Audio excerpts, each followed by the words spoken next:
Welcome, my dear friend, to a cozy bedtime story unlike any other.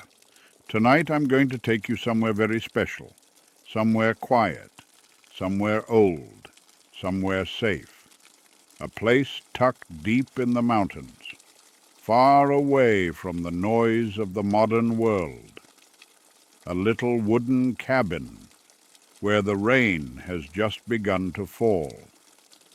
And inside that cabin sits an old man by a crackling fire, with a cup of warm tea between his weathered hands. He has been waiting for you. He has a story to tell. My name is Dede, and tonight I will be your guide. We will visit my cabin in the rain, and I will share with you the story of my younger days. The soft patter of the rain on the wooden roof and the gentle crackle of the fire will accompany you into a deep, restful sleep. But before we begin our story, let us take a moment to settle in. Make yourself really comfortable now. Adjust your pillow. Pull your blanket up just the way you like it.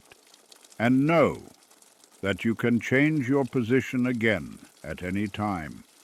Close your eyes whenever you feel ready, and take a little moment to arrive, to simply be here, in this moment, with me. Before we step into the cabin, I invite you to leave the events of the day behind, the to-do lists, the worries, the conversations that played on a loop in your head. Let them all go now, just for tonight. If you like, take a few conscious breaths. Breathe in and breathe out. Notice the gentle silence after each inhale and the small, quiet pause after each exhale. Breathe in and breathe out. The short pause before the next breath begins, and the small moment of stillness before the breath leaves you again. Breathe in and breathe out. Very good. Now, allow rest to unfold gently in your body. Let it spread like little waves, waves of calm that pleasantly relax every muscle, one by one. Your forehead smooths out. The tiny lines between your brows soften. Your jaw drops just a little, as if your face is sighing with relief. Feel how your shoulders melt down, away from your ears, as if someone has gently lifted a heavy coat off them. That deep relaxation begins to spread into your left upper arm, down through the left forearm, into the left hand, and each finger, one by one, growing warm and heavy. Then it flows into the right upper arm, the right forearm, into the right hand, and each finger, one by one, growing warm and heavy. And now that wave of calm flows through your chest, your belly, your hips, down into your left leg, your right leg, all the way to the tips of your toes, your whole body now, deeply at rest. And with this pleasant relaxation, your imagination is free to unfold. Imagine yourself now walking up a long winding path in the mountains. The air is cool and crisp, scented with pine needles, damp moss, and the rich earthy smell of rain about to fall. The trees rise tall on either side of you, ancient oaks and slender birches, their leaves whispering softly in the gentle wind. Above you, the sky is the color of old slate. Heavy gray clouds gather slowly, promising rain, and somewhere in the distance, you hear the first low rumble of thunder, far away, soft, not threatening, just announcing itself. You walk further along the path, and as you turn the bend, you see it, a small wooden cabin, tucked into the trees, its windows glowing with the warm, golden light of a fire inside. A thin column of wood smoke curls from the stone chimney, drifting lazily up into the gray sky, carrying with it the unmistakable smell of cedar and oak burning gently in a hearth. You approach the cabin slowly. There is no rush here. Time, you may notice, seems to move a little differently in this place. The wooden steps creak softly beneath your feet as you climb onto the porch. A pair of old rocking chairs sit by the front door, gently swaying in the breeze. A faded blue blanket is folded neatly on one of them. And just as you reach the door, the first drop of rain falls. You hear it land on the wooden roof above you with a soft, hollow tap. Then another, and another. And soon the rain begins to fall properly, not heavy, not loud. Just a steady, soothing pattern of drops dancing on the wooden roof, a sound as old as time itself. You raise your hand to knock. But before your knuckles touch the door, it opens. And there he stands, Dede, an old man somewhere in his late 70s with kind, twinkling blue eyes and a gentle smile that reaches all the way to the corners of his face. His white beard is neatly trimmed. He wears a soft, worn flannel shirt the color of pine needles and a hand-knitted woolen vest the color of oatmeal.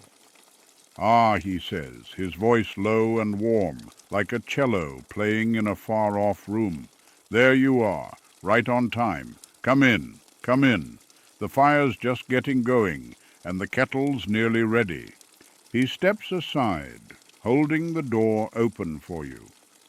You step into the cabin, and a wave of warmth washes over you immediately. The cabin is small, but it feels enormous in its comfort. Every corner is filled with the things that make a place a home. Wooden bookshelves line the walls, stuffed with old leather-bound books, faded photographs in silver frames, and small curious treasures gathered over a long lifetime. A smooth river stone here, a pine cone there, a small wooden carving of a sparrow on the window-sill. A large stone fireplace dominates one wall, and inside it a fire crackles gently. The flames dance in shades of orange, gold, and deep ruby red. The wood pops softly every now and then, sending up tiny sparks that drift toward the chimney like fireflies.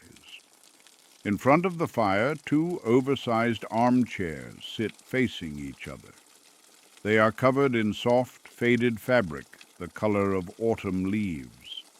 A thick woolen throw is draped over the back of one of them. A small wooden table sits between the chairs, and on it, two steaming mugs of tea. "Sit yourself down, my friend," says Dede, motioning to the armchair with the throw. "That one's yours. I always keep it ready just in case someone comes by on a rainy night like this." You sink slowly into the armchair and let out a soft, involuntary sigh of contentment. It is perhaps the most comfortable chair you have ever sat in. The cushions seem to know exactly how to support you. The woolen throw is soft and heavy in the most wonderful way. You pull it gently across your lap. It smells faintly of lavender and wood smoke. You wrap your hands around the warm mug of tea. The ceramic is rough and earthy beneath your fingers, hand-thrown by someone who knew what they were doing. Steam rises lazily from the surface, carrying with it the scent of chamomile, honey, and a hint of something else, something Dede won't name, but which fills you with a quiet, peaceful joy. You take a small sip. The tea is warm, sweet, soothing. It travels down your throat, into your chest, and settles there, like a small sun. Dede lowers himself into the chair across from you. His knees crack softly as he sits. He chuckles at the sound. "Old bones," he says with a wink. "They've carried me a long way." He looks at you for a moment, just looks, with those kind, twinkling eyes, as though he can see something in you that no one else has noticed.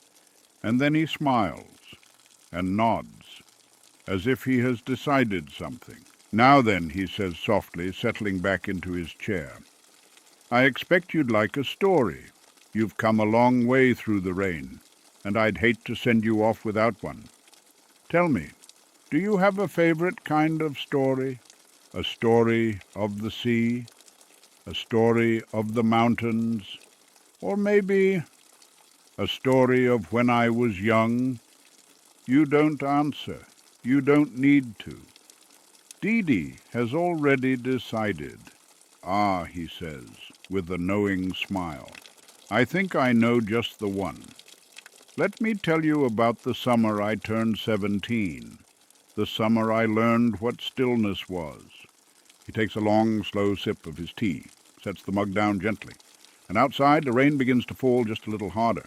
The drops on the roof grow into a steady, hypnotic rhythm, a soft drumming, a lullaby. The fire crackles, pop, hiss, pop, and Dede begins. It was the summer of 1967. I had just finished school, and I didn't know what to do with myself. The world felt very big back then, and I felt very small. My father, who was a quiet man, a man of few words, did something I didn't expect. He handed me a key, a small brass key on a leather string, and he said, "Go up to your great-uncle Thomas's cabin. He's gone now, rest his soul, but the place is still there. The roof's good, the well still works. Go up and stay a while. Don't come back until you know yourself a little better." Dede smiles softly into the fire. I thought he'd gone mad. I was 17. I wanted to be in the city. I wanted music and noise and people. The last thing I wanted was a quiet cabin in the mountains. But my father was not a man you argued with. So I packed a small bag, a few books, a pair of boots, a coat, and I went. He pauses, takes another sip of tea.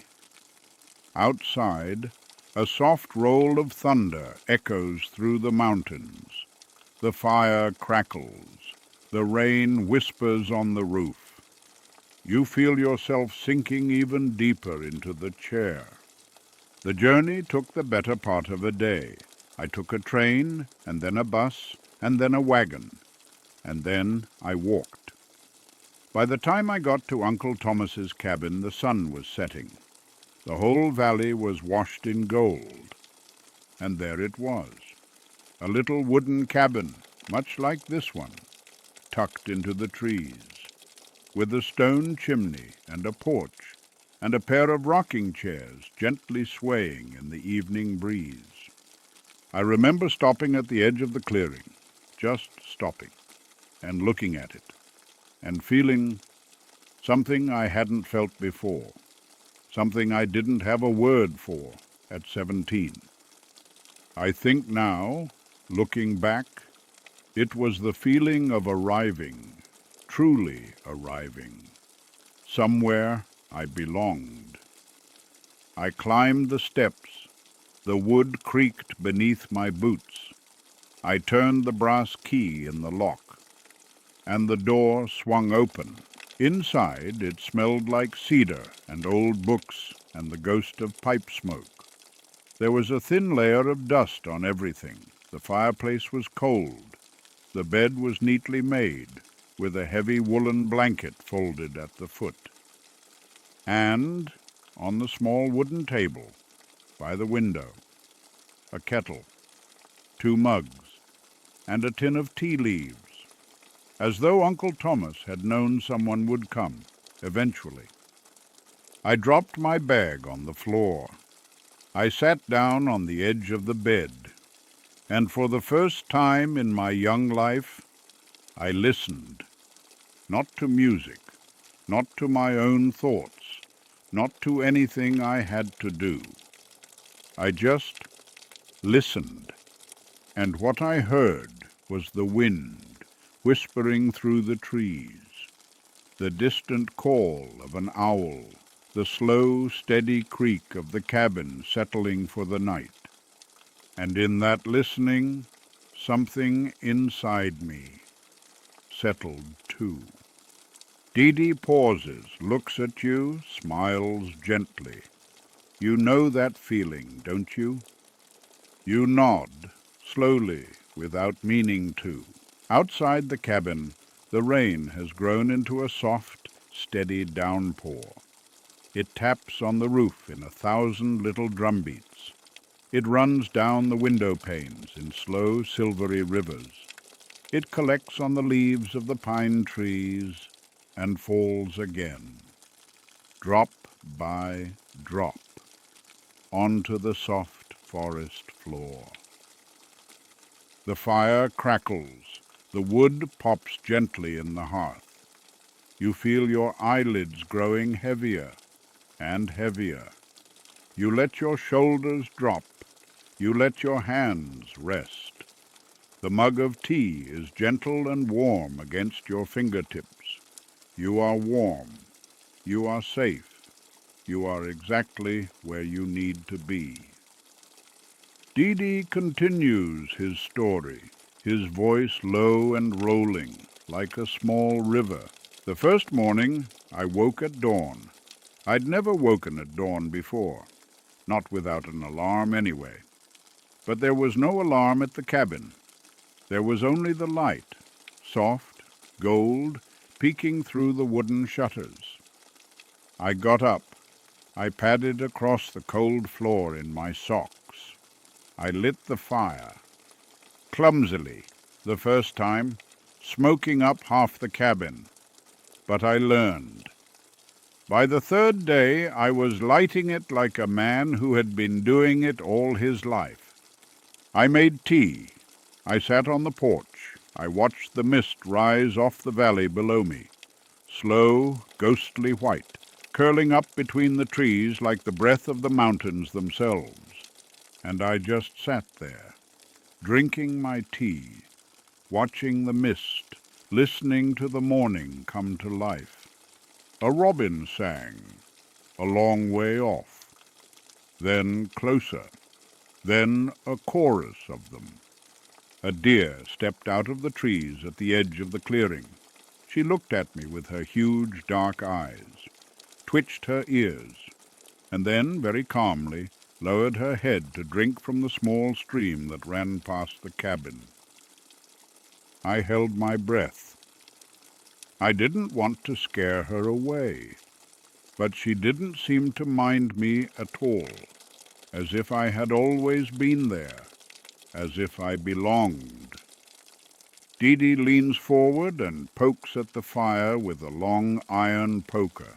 Sparks leap up the chimney. You know, he says softly, Uncle Thomas built that cabin himself back in 1928, with his own 2 hands. He cut every log from the forest around it. He hauled every stone for the chimney up from the riverbed. It took him 3 summers. In those days, you see, people built things to last. They built them slowly. They built them with care.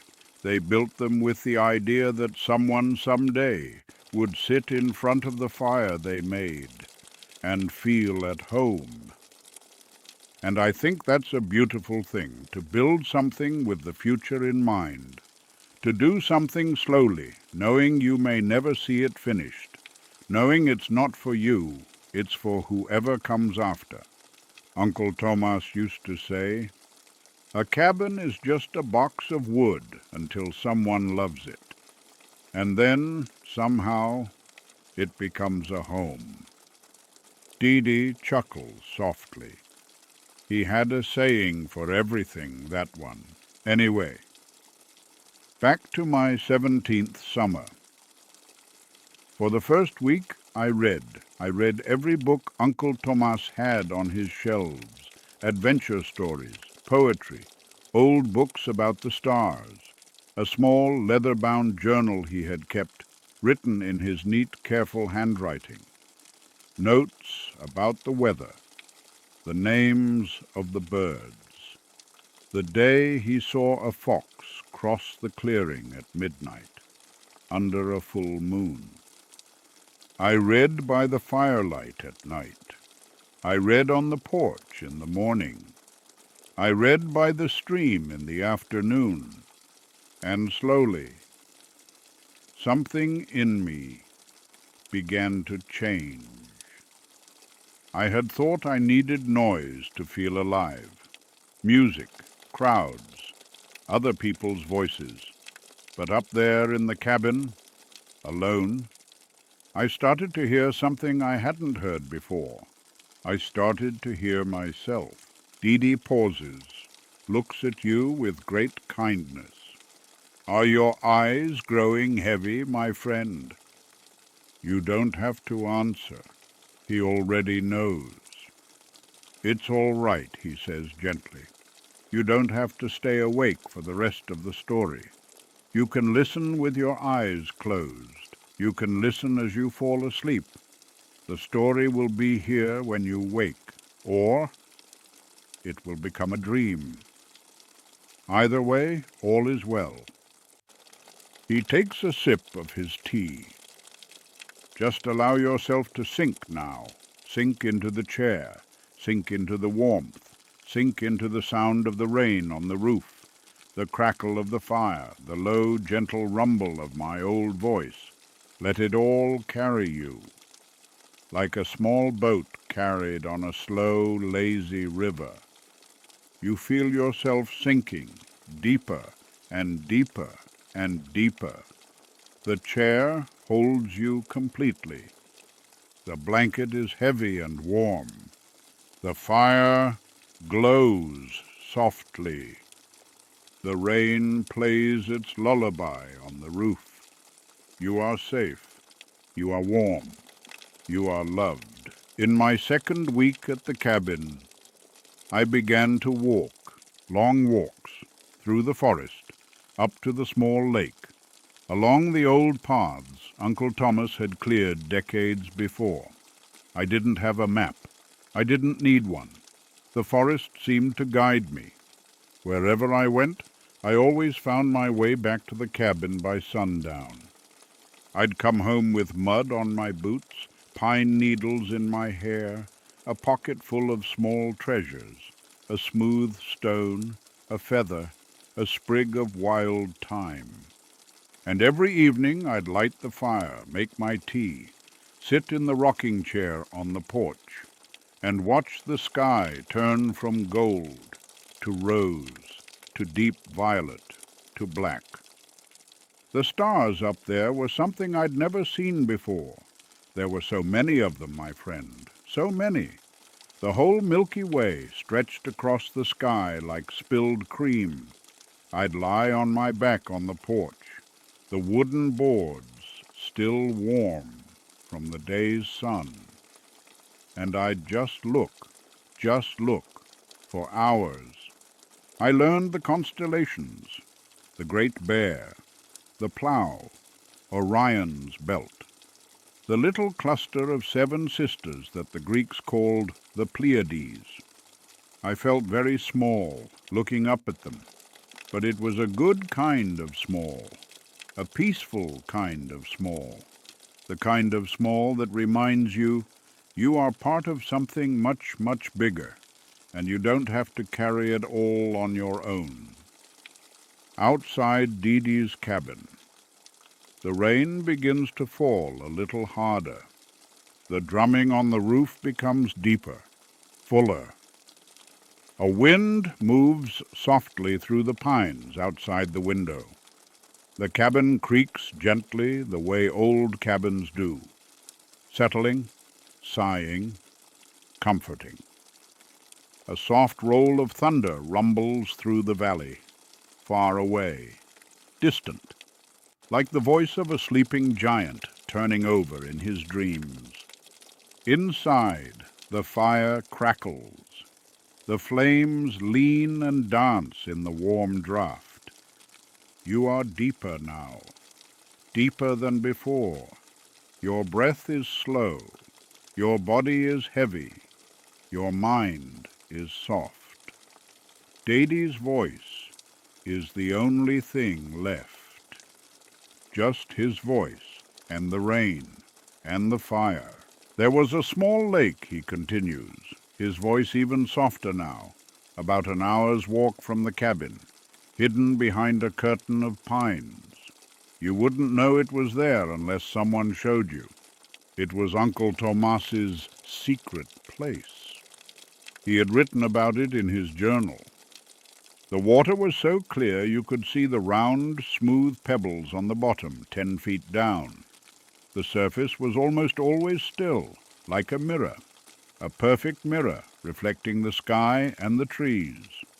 I went there nearly every afternoon in my 3rd week at the cabin.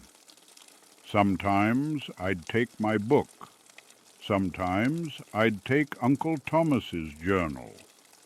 Sometimes I'd take nothing at all. I'd sit on the flat, sun-warmed rock at the edge of the water. I'd take off my boots and dip my feet into the cool lake. And I'd just be. I'd watch a dragonfly hover above the surface, its wings catching the sunlight like a tiny stained glass window. I'd watch a small school of silver fish flit beneath the surface, their bodies catching the light, then disappearing again into the dark green deep. I'd watch the clouds drift slowly overhead, cumulus clouds, like enormous sheep wandering across a blue field. And I'd think about nothing and everything all at once. Dede pauses again, looks at the fire. His blue eyes glisten softly with the memory. That summer, my friend, I learned a very important thing, a thing I have spent the rest of my life trying not to forget.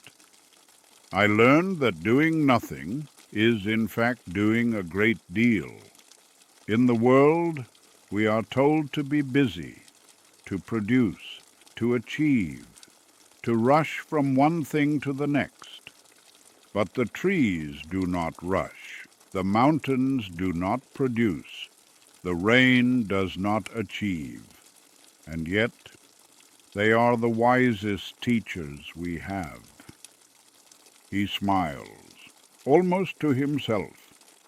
That summer the cabin taught me how to be still, how to listen, how to wait, how to let life come to me instead of always chasing it. It taught me that I am not what I do. I am not what I have. I am not what people say about me.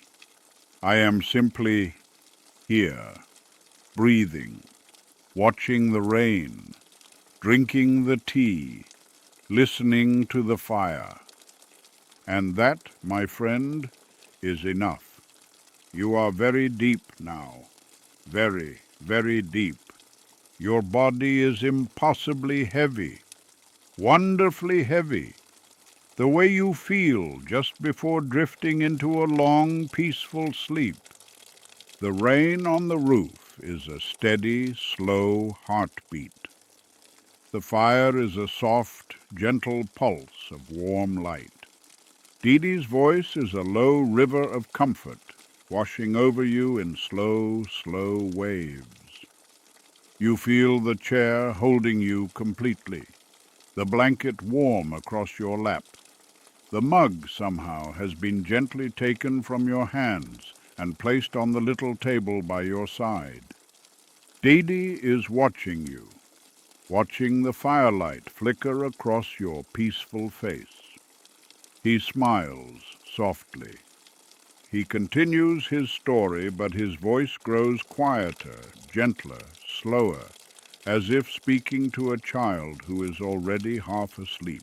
At the end of the summer, he says, almost in a whisper, my father came to fetch me. He arrived one afternoon in the same wagon I had come in. He saw me sitting on the porch, in the rocking chair, with a book in my lap and a cup of tea cooling beside me. He didn't say anything for a long while.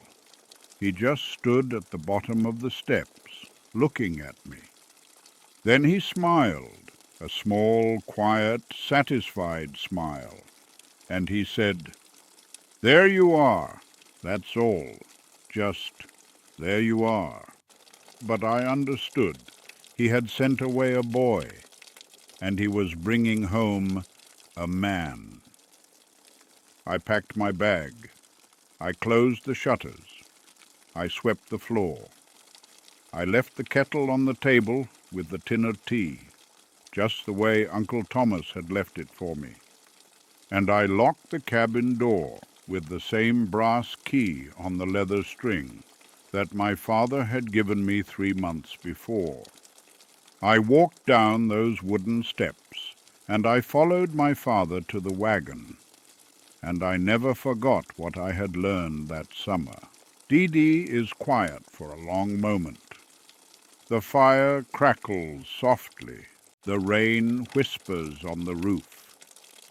Somewhere in another room of the cabin, an old clock ticks gently. Tick, tock, tick, tock. That cabin, he says very softly, is the same one you and I are sitting in right now. You don't open your eyes. You couldn't if you tried. But somewhere deep inside, you smile. That's right, my friend. This is Uncle Thomas's cabin. I came back to it many years later, after a long life, full of all the noise and the rushing and the achieving that the world had to offer. I came back. I lit the fire. I made the tea. I sat in this very chair, and I have been here ever since. And now and then, on a rainy night, someone comes up the path, someone who needs to rest, someone who needs to be still, someone who needs to be reminded that they are exactly where they need to be. And I open the door, and I pour them a cup of tea, and I tell them a story, like I have told you tonight. Outside, the rain falls gently, steadily, endlessly. Inside, the fire glows soft and warm. The chair holds you. The blanket covers you. The tea, still warm beside you, sends up a thin, slow ribbon of steam into the cabin's gentle air. Dede leans back in his chair. He closes his own eyes for a moment. He listens to the rain. He listens to the fire. He listens to your slow, deep, peaceful breathing. And he smiles. "Sleep now, my friend," he says very softly. "Sleep now, just sleep. You are exactly where you need to be. And everything in this whole wide wandering world is good. The way it is, you sink even deeper, and deeper, and deeper still. There is no thought, there is no worry, there is no tomorrow. There is only the rain, the fire, the chair, the blanket, the slow, even rhythm of your own breath. And somewhere, far away, the soft, kind voice of an old man, still speaking gently, as you drift off into a dream of green mountains, soft rain, golden firelight, and a small wooden cabin. where you will always, always be welcome. Sleep deeply now, my friend. Sleep through the night. And when you wake in the morning, you will carry just a little of this cabin with you, a little of this fire, a little of this rain, a little of this peace. Because once you have visited my cabin in the rain, you can return any time you wish. Just close your eyes. Listen for the rain. Listen for the fire. And you will be back. You will always be welcome here. Always. Sleep now, my dear friend. Sleep, sleep, sleep.